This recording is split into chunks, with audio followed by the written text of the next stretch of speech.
Bonsoir à tous, c'est un plaisir pour nous de nous retrouver au sein de notre émission. Ce soir, je reçois sur ce plateau Gabriel Foy, qui est le président de la Chambre des métiers et de l'artisanat de la Guadeloupe.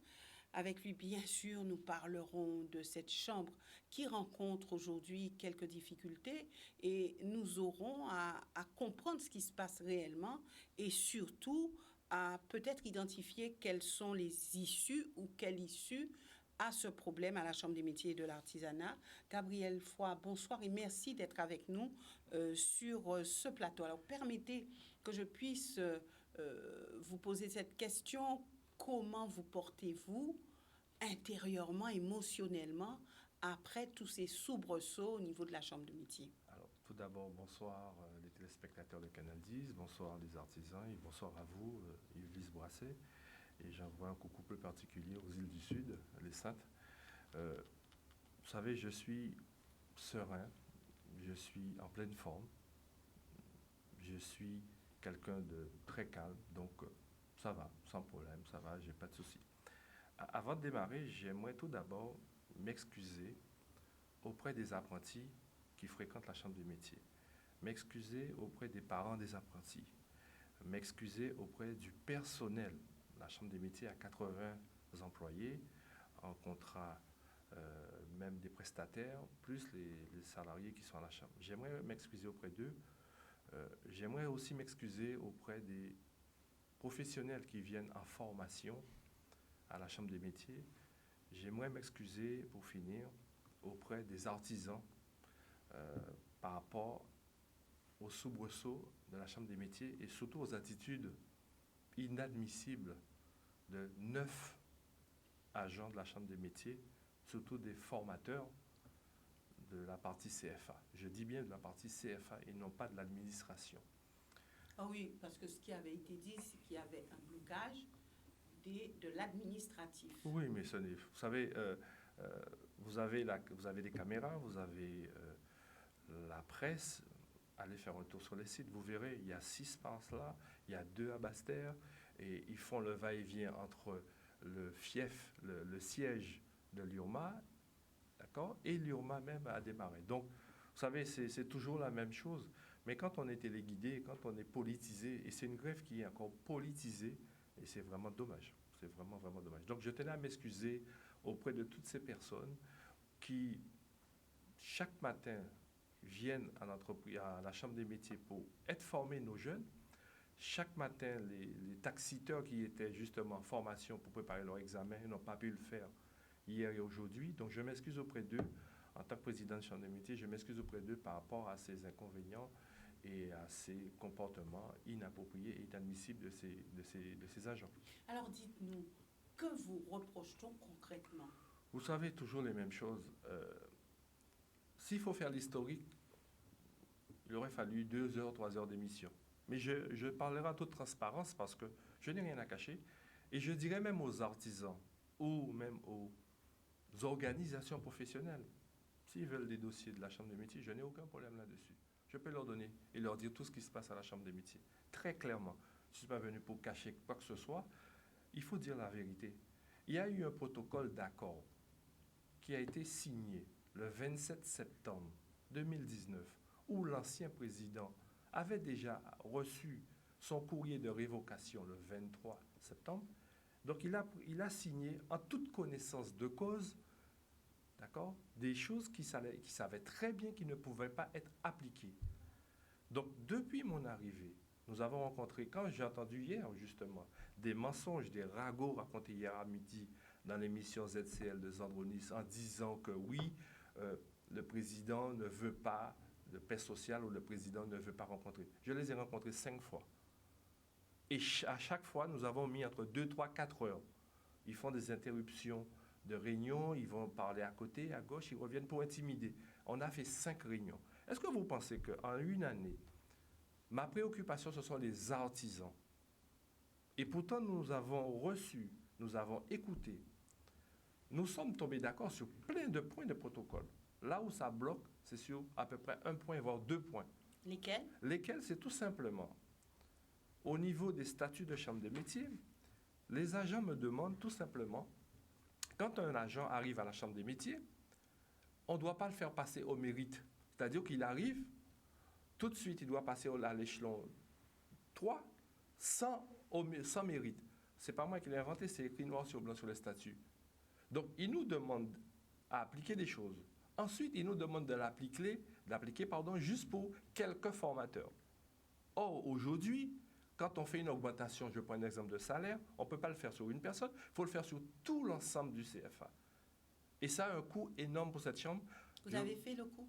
Nous avons fait le coût. Le coût est très énorme. Et ce qu'il faut savoir aujourd'hui, c'est que le CFA est déficitaire à hauteur de 400 000 € parce que nous n'avons pas suffisamment de jeunes. Donc, on ne peut pas aujourd'hui. Nous avons ces mêmes formateurs aujourd'hui qui sont en grève, qui font 9 heures par semaine, 10 heures par semaine pour certains, voire pas du tout d'heures, parce qu'il n'y a pas d'apprentis dans leur classe. Ces mêmes formateurs qui sont en grève. Et je risque de choquer ce soir. Ils sont gracieusement payés. Quand je vois des artisans qui pleurent quand on va leur rendre visite sur le terrain, quand je vois des artisans qui perdent leur entreprise parce qu'ils n'ont pas 50 €, ils n'ont pas 100 € pour pouvoir se nourrir, et qu'aujourd'hui, ceux-là veulent me donner des leçons en disant que oui, ils ne gagnent pas assez, ou ils gagnent parfois 2 fois, 3 fois le SMIC. Non, il faut qu'on arrête dans ce pays. Je suis un président pour accompagner les artisans. Je veux bien qu'aujourd'hui, qu'on me dise ça ne fonctionne pas, qu'on n'arrive pas à trouver des consensus. Mais dans cette période de crise, où ces mêmes formateurs, ils sont là pour former nos apprentis, nos futurs chefs d'entreprise. Ça fait 20 ans qu'ils sont à la Chambre des métiers et on est dans cet état. Ça fait 20 ans qu'ils forment. Ah ben mettons-nous au travail pour former correctement nos jeunes et ne pas les mettre contre les patrons aujourd'hui pour dire que oui, mes patrons-là, bon, ceci parce que... Non, il faut qu'aujourd'hui, quand ces formateurs-là forment nos jeunes, qu'ils montrent le bon exemple et non pas venir me donner des leçons en disant que oui, le président Foy fait du n'importe quoi. On ne fait rien sans respecter les statuts régis par les chambres des métiers. Et sur ce point de conflit, parce qu'il y a 47, nous avons avancé énormément. Et ce soir, je vous donnerai les documents. Je n'ai rien à cacher. Les documents vous allez travailler, vous allez voir dessus. Qu'est-ce que nous avons fait quand on s'est quitté en septembre sur le point litigieux? Je leur ai dit, comme vous ne pensez que la DRH n'est pas capable de vous répondre, la secrétaire générale n'est pas capable de vous répondre, qu'est-ce que j'ai fait? J'ai pris attache à notre tutelle de CMA France. J'ai envoyé tous les points de protocole, les 52 points. Ils sont redescendus à 47. Hier, j'ai entendu 47, mais c'était 52 points de protocole.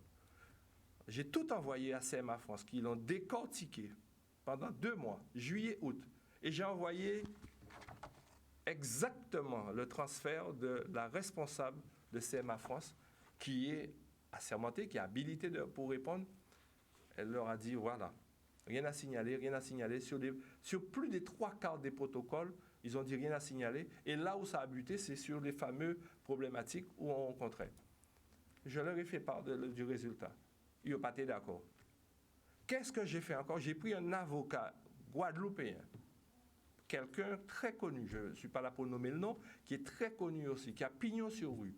On dit, écoute, tiens, je te donne les protocoles, tu peux me travailler ça dessus. Il m'a fait le même retour.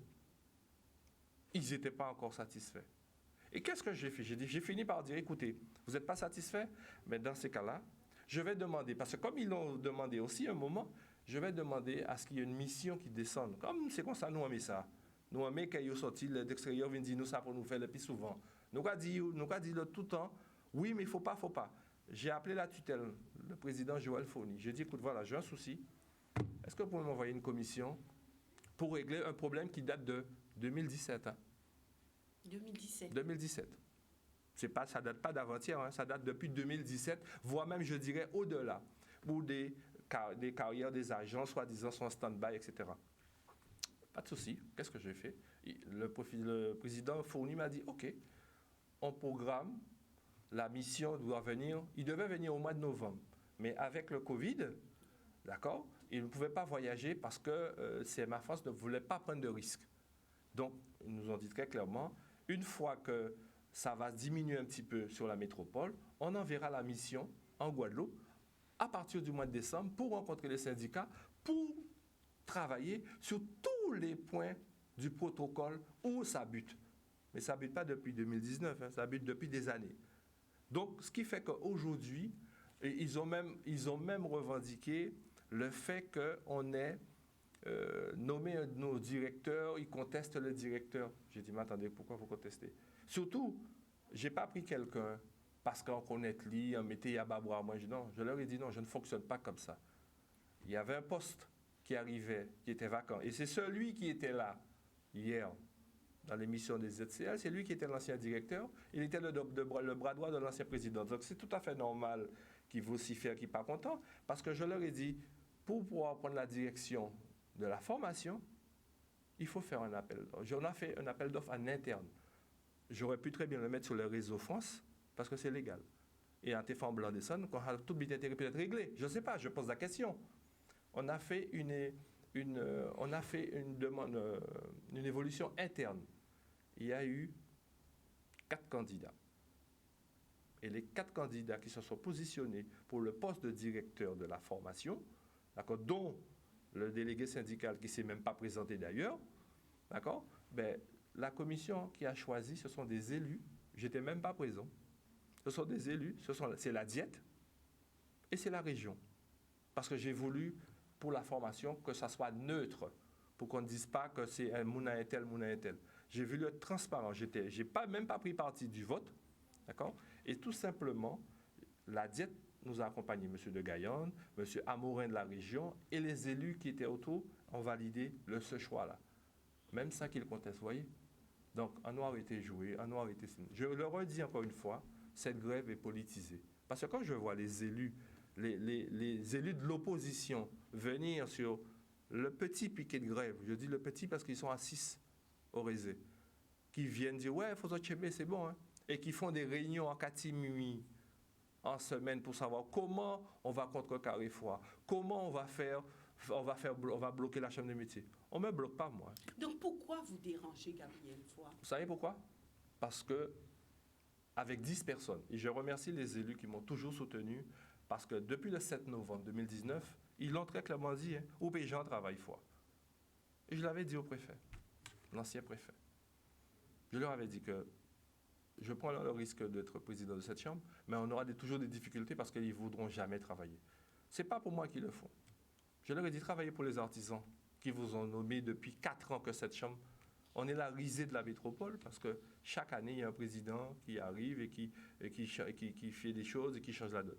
Pourquoi ça gêne? Pourquoi? Parce que avec les 10 élus, nous avons pris à bras-le-corps la problématique des artisans.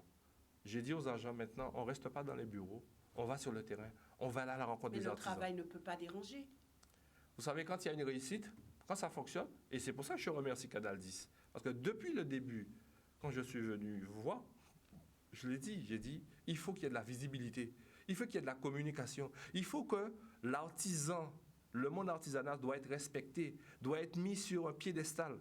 Et depuis le début, je l'ai martelé, je dis, on doit être vu différemment, être vu comme des vrais professionnels, comme des personnes qui font l'économie de ce pays. Arrêtons un moment les 18 000 artisans qui sont en Guadeloupe. Et vous allez voir, tout le monde arrête de travailler. Les boulangers, les pâtissiers, tout le monde, les secteurs du BTP, on arrête de produire pendant une journée, vous allez voir. Et c'est justement cette communication que je voulais mettre en avant. Et je remercie vraiment Canal 10 parce que vous avez joué le jeu depuis le début pour mettre en avant. Ça fonctionne. Aujourd'hui, la Chambre des métiers fonctionne. Pourquoi? Parce qu'on a été chercher les résultats. La Chambre avait des déficits. La Chambre avait des retards des règlements de plus de 3,3 millions d'euros. Aujourd'hui, est-ce qu'on peut dire que vous avez pu redresser? Oui. Et le compte qu'ils ont refusé de signer, de valider dans les réunions de bureau, que les opposants ont refusé, c'est même triste pour eux, parce qu'ils sont un petit peu aussi partis, ils font partie de ce résultat aussi de début de 2019, parce que les comptes sont excédentaires sur la partie Chambre des métiers. Là où on est déficitaire, c'est la partie formation, CFA, parce qu'on n'a pas encore assez de jeunes. Et c'est pour cette raison, je remercie encore la région qui nous accompagne dans le plan de communication et d'accompagnement pour l'apprentissage. Un jeune, une solution que nous avons travailler. Donc, quand les gens voient que ça fonctionne, vous savez, en pays, à ça, tout ça, vous voyez, propre, nous, on vit sali. Hein. Quand c'est propre, la preuve, une route qui est belle, un endroit qui est propre, nettoyé, le week-end d'après, c'est pas pour le citer, quand tu vas à Goyave, sur la nationale, quand tu passes, le maire ou les équipes travaillent, nettoient tous les jeudis ou vendredis, ben quand tu retournes le samedi, dimanche, c'est ça, là, nous on met ça, pays. Nous on met ça. Critiquez-nous, traitez-nous, salis-nous. Vous savez, ça ne me touche pas du tout. Ce qui me touche, c'est les artisans qui souffrent. Mais pourquoi cette démission des 7 membres du bureau? Ce n'est pas une surprise parce que depuis la première semaine du mois de novembre 2019, la réunion de bureau, on n'a pas eu le quorum. Parce que systématiquement, ces mêmes 7 élus siégeaient au bureau et comme le préfet avait révoqué l'ancien président, mais il n'avait pas révoqué le bureau. Donc le bureau s'est toujours mis en opposition de travail, pas pour Gabriel Faure. Ils ont refusé de travailler pour les artisans qu'ils les ont mis là. Donc aujourd'hui, ce sont les 7 qui ont toujours démissionné et qui ont envoyé la lettre de démission pour demander au préfet de refaire le bureau. Mais aujourd'hui, rassurez-vous, il y aura vraiment plus. Ça ne sera pas le bureau qui va être dissous. Ah oui? Qu'est-ce qui va se passer? Vous savez, je ne suis pas dans la tête du préfet. Je préfère le laisser la semaine prochaine. Rassurez-vous, d'ici la semaine prochaine, les choses vont entrer dans l'ordre. Les choses vont être faites correctement et l'État prendra ses responsabilités. Là, aujourd'hui, vous savez, je pense qu'il y a un moment, il faut arrêter. Il faut arrêter de salir l'institution. Je ne veux pas que ce soit quelques élus mal intentionnés salissent l'institution. L'institution doit sortir grandie et plus fort que tout un chacun. Le préfet a dit sur ce plateau même que de toute façon, il y aura une solution trouvée, que l'État prendra ses responsabilités dans cette affaire. Alors, lorsque vous entendez cela, lorsque vous vous rendez compte de ce qui se passe à la Chambre des métiers et de l'artisanat et qu'il faille que l'État vienne mettre son grain de sel pour régler le problème, depuis l'ancien préfet Philippe Gustin, qu'est-ce que ça vous inspire? Ça m'inspire quoi?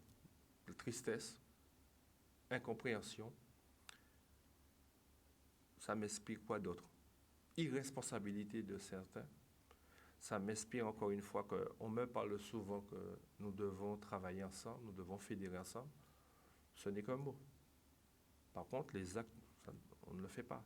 Et c'est pour cette raison, encore une fois, quand on me parle d'autonomie, quand on me parle de pouvoir, c'est un leurre. Il faut arrêter. Nous sommes incapables de travailler ensemble. On peut ne pas m'aimer, attention. Je ne suis pas le meilleur, le plus beau, on peut ne pas m'aimer. Par contre, personne ne peut me reprocher le travail qui a été fait. Personne aujourd'hui, et les élus qui sont là, je n'ai pas de leçon à recevoir de ces gens-là, pas du tout. Ce ne sont pas des exemples pour moi. Parce que quand on veut faire la promotion de l'artisanat, quand on veut faire la promotion de la formation, d'accord, quand on veut mettre ça, on commence par prendre des jeunes en formation et leur donner des exemples, leur donner un savoir-faire. Que disent les artisans de cette situation? Ils sont tristes, ils sont écœurés, ils sont enragés même, comme dans le beau terme créole. Pourquoi? Parce qu'ils te disent, encore une fois, ils sont même loin de la situation. Ils commencent même à délaisser un peu. Et le travail qu'on fait sur le terrain, en allant les rencontrer le mercredi, ils te disent, mais ça fait 20 ans nous pas les autres. 20 ans nous pas à part quand c'est les élections, nous pas voyons qu'à venir faire des belles paroles. Et vous venez, vous apportez des solutions. Voilà, c'est ce que les artisans demandent aujourd'hui. Et le tissu économique est tellement pauvre du monde artisanal. Pourquoi? Parce que nous avons 66% d'artisans qui n'ont pas d'apprentis, pardon, qui n'ont pas de salariés et qui arrivent à tenir. Donc, quand tu vois que ces gens-là te disent, mais on veut un accompagnement, c'est ça que nous devons faire, au lieu de se tirer dans les pattes à chaque fois. Parce que la région? Que dit la région? Pour l'instant, j'ai déjà eu quelques appels de cadres de la région. Ils sont attristés, ils sont tristes de dire encore une fois, on ne vous laisse pas travailler. Et surtout, la région a joué le jeu. Pour une fois, je dirais que le président Chalus et son équipe, ils ont joué le jeu, ils nous ont accompagnés concernant, la dette qu'on avait. Je dis une dette, c'est une facture qui nous devait plus de 3,3 millions. Là, c'est fini, là. Au 31 décembre, tout est rentré à la maison, comme on dit. Donc, la région vous a donné les 3 millions. Oui, là il nous restait 400 000 euros, 700 000 euros. Là, c'est bon, c'est acté. C'est dans les tiroirs, c'est le payeur pour nous solder tout ce qu'il nous devait. L'argent qui traîne depuis 2016-2017. Hein. D'accord? Parce que vous avez de bonnes relations avec le président. Je ne dirais pas que j'ai de bonnes relations, c'est parce que on a fait le travail. Il y a eu une confiance qui s'est installée. Il y a eu un respect qui s'est installé. Et ce qui fait que nous avons mis en place un travail de terrain et de bureau pour dire, bon voilà, nous devons, parce que la Chambre est dans difficulté. Donc, il n'y a pas eu d'affrontement, de paroles inutiles. Non, il y a eu un respect. Et ça, je remercie les services de la région autour de ça. La région nous accompagne pour la communication, pour un jeune, une solution. La région, pareil, j'ai dit à la région dernièrement que je ne peux pas aujourd'hui, la Chambre des métiers ne peut pas aujourd'hui payer plus de 333 000 euros de loyer pour l'URMA de Basse-Terre. Il faut qu'on trouve une solution parce qu'on n'a pas le quota de jeunes pour payer. Mais qu'avant, c'était la région qui nous payait. Aujourd'hui, c'est les OPCO et les OPCO nous payent simplement, uniquement, la formation de l'apprentissage. Donc, est-ce que vous estimez que c'est une plaie?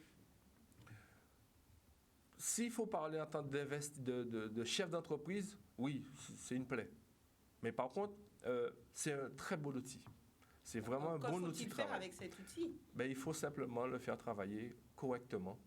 Et c'est ce que nous avons commencé à faire. Et c'est pour cette raison que cette année, c'est la première depuis 3 ans, nous avons plus de 500 jeunes. Alors j'ai entendu hier, pareil dans l'émission ZCL, qu'il y a 800 jeunes. Ce n'est pas vrai, il n'y a pas 800 jeunes. Il y a 500 jeunes.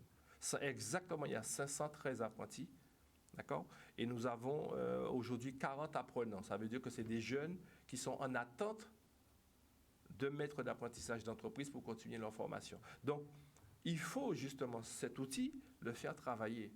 Mais effectivement, il y a des frais de fonctionnement qui sont énormes. Donc, pas plus tard qu'il y a 15 jours de ça, nous avons fait une réunion, il y a exactement 3 semaines, nous avons fait une réunion de travail avec les services de la région, tous les services, DGS, DGA, etc., pour trouver une solution, un accompagnement pour qu'on diminue le loyer. La Chambre des métiers avait 1,5 million d'euros d'impayés de loyer. Pareil, depuis 2017. Qu'est-ce que nous avons fait? Le payeur régional est arrivé au mois de juillet. Le nouveau payeur, je crois, c'est une dame, est arrivé au mois de juillet. Nous avons envoyé un courrier au mois de mai pour dire qu'on n'avait pas doué pour monde, on met en place un moratoire. Mais tous les mois, la Chambre des métiers paye à peu près 17 000 euros de loyer impayé de l'URMA de Basse-Terre. C'est ça la réalité. C'est-à-dire qu'aujourd'hui, on veut être en vert partout.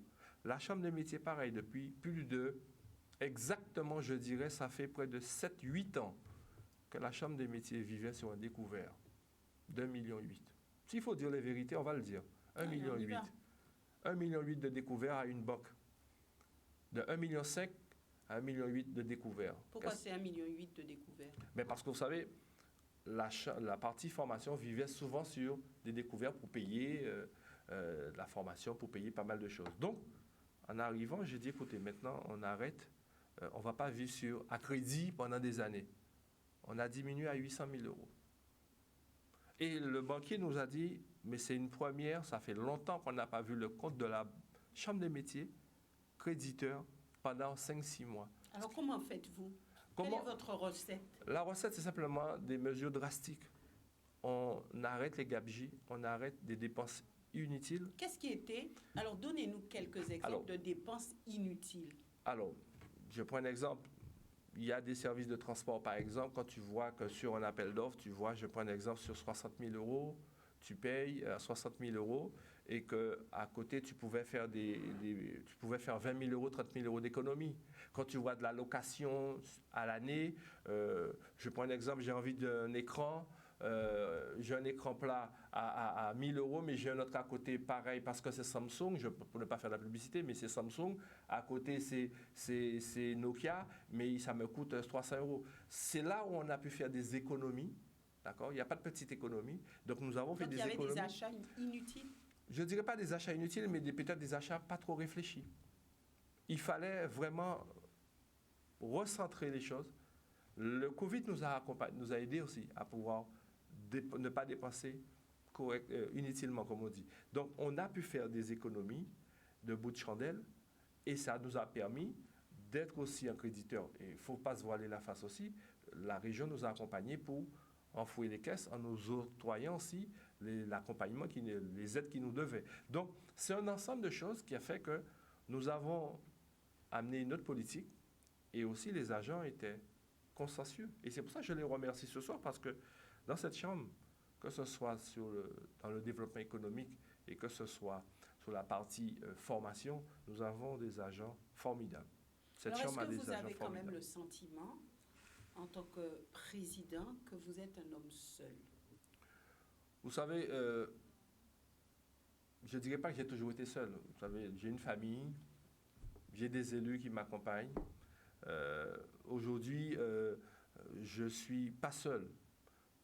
J'ai des gens qui m'appellent toute la journée pour me dire « Tiens, bon foi, c'est bon, on y va, on est avec toi. » Donc, vous savez, aujourd'hui, si je ne faisais rien, les gens ne m'auraient pas appelé. Et chaque matin, je reçois entre 40 et 50 appels, ma messagerie est toujours remplie. Mais je n'ai pas besoin de gloire. La seule chose que j'ai besoin, c'est qu'on travaille pour les artisans. Alors justement, j'avais cette question. Que souhaitez-vous exactement? Vous savez, à la date d'aujourd'hui, simplement, je souhaite l'apaisement pour cette chambre. Et c'est pour ça que j'ai appelé le préfet, nous avons discuté. Je lui ai dit, monsieur, maintenant, prenez votre responsabilité. Là, aujourd'hui, ça ne peut plus fonctionner, ça ne peut plus durer. Vous savez, je suis un humain aussi avant tout. Hein.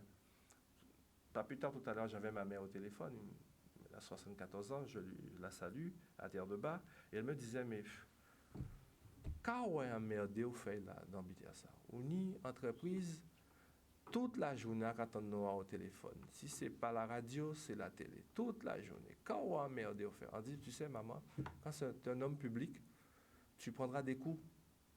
Quand t'aimes ou t'aimes pas, on inventera des choses pour te casser.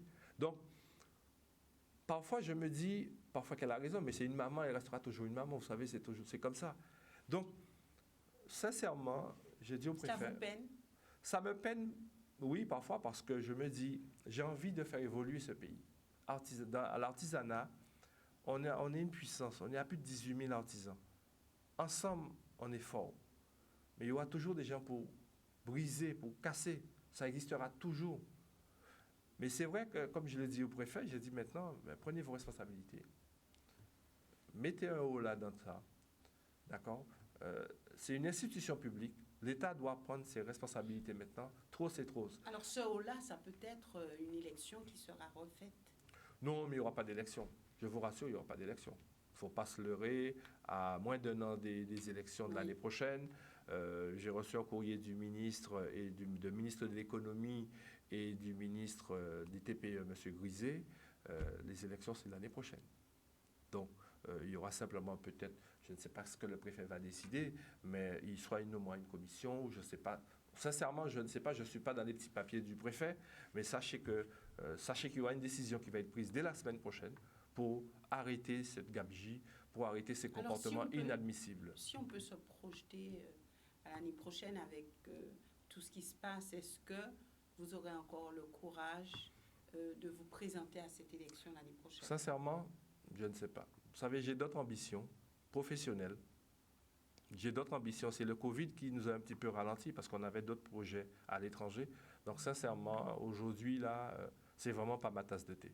Ah sincèrement, c'est vraiment pas ma tasse de thé. Vous regrettez d'avoir... Non, je ne regrette pas. Tout simplement, simplement, je suis un artisan pur. Je suis un vrai artisan. Je suis un maître artisan. J'aime ma passion. J'aime mon métier. Et je voudrais simplement, j'ai toujours voulu transmettre. Je suis l'un des plus grands formateurs dans mon secteur d'activité et c'est ce qui gêne la plupart. Est-ce que ce ne serait pas une manière de jeter l'éponge? Non, ce n'est pas de jeter l'éponge, c'est surtout, vous savez, il faut laisser le temps au temps. Il faut laisser le temps au temps. J'ai d'autres passions, j'ai d'autres activités, j'ai vraiment d'autres choses à faire. Donc pour l'instant, sincèrement, c'est vraiment pas ma tasse de thé de penser aux élections de l'année prochaine. Parce qu'aujourd'hui, ce n'est pas la priorité. La priorité pour moi aujourd'hui, c'est de travailler pour les artisans. Et peu importe celui qui sera là ou pas, ça peut être moi ou ça peut être quelqu'un d'autre, ce n'est pas un souci. Je veux que l'artisanat soit grandi. Je veux que cette institution retrouve le calme, la sérénité, mais pas avec ceux qui sont là en ce moment-là, qui sont les troublions autour, qui haranguent un petit peu les syndicats pour casser, pour bloquer. On ne me bloque pas, hein. C'est l'institution qu'on bloque, c'est les artisans qu'on bloque.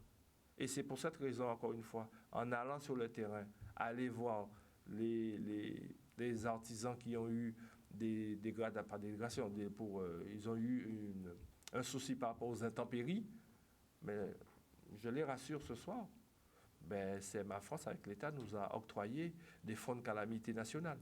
C'est ça le travail.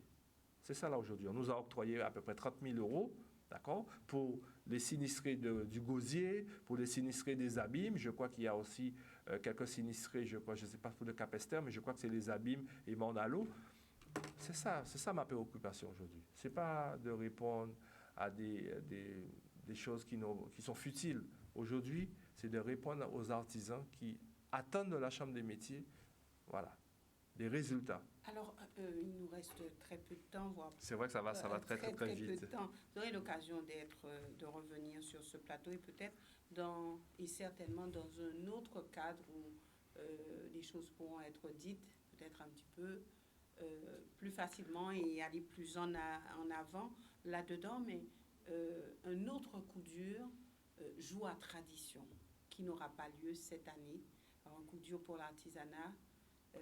Quel message de réconfort pouvez-vous ce soir donner à ces artisans qui attendent sur cette fin d'année pour justement rattraper un petit peu leur chiffre d'affaires, pour essayer d'arrondir les angles? Alors, qu'avez-vous à leur dire par rapport à cela? Je dirais tout simplement, il faut tenir bon. Ce n'est qu'un passage. C'est vrai que ce virus est teigneux, ne nous lâche pas. Mais l'économie est en berne, il ne faut pas se leurrer. Nous avons des entreprises qui ont fermé, pas mal ont fermé. Là, aujourd'hui, c'est vrai que les artisans attendent beaucoup du mois de décembre. Mais ils pourront se rattraper différemment parce que, pas plus tard que la semaine dernière, j'étais en visio avec une société guadeloupéenne pour justement faire de jour à tradition sur le plan numérique. C'est-à-dire que là, aujourd'hui, et c'est là où nous devons changer la donne et voir différemment. C'est-à-dire qu'aujourd'hui, on peut répondre à des demandes des internautes pour simplement commander des produits du maraîchage au niveau, en parlant de la pêche et de l'artisanat, d'accord, sur une plateforme. On est en train de travailler là-dessus pour permettre aux artisans d'écouler leurs produits qu'ils ont fait toute l'année, parce qu'il n'y aura pas de jour à tradition, mais on l'aura peut-être en virtuel. Il l'aura en virtuel en passant leur commande sur une plateforme. C'est vrai que nous sommes en train de travailler dessus et c'est un très beau projet pour l'artisanat, pour l'agriculture et pour la pêche.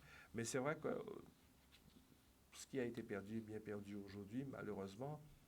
La seule chose que je peux leur dire ce soir, c'est de tenir bon, mais la Chambre des métiers sera toujours à leur côté. Toujours. Toujours à leur côté pour les accompagner. Avec ou sans moi, peu importe. Je ne suis pas forcément la priorité. Vous savez, comme je le dis, l'institution, les hommes passent, mais l'institution doit perdurer.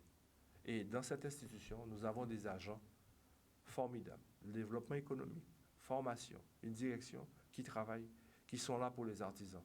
Le président, peu importe, ça ne compte pas.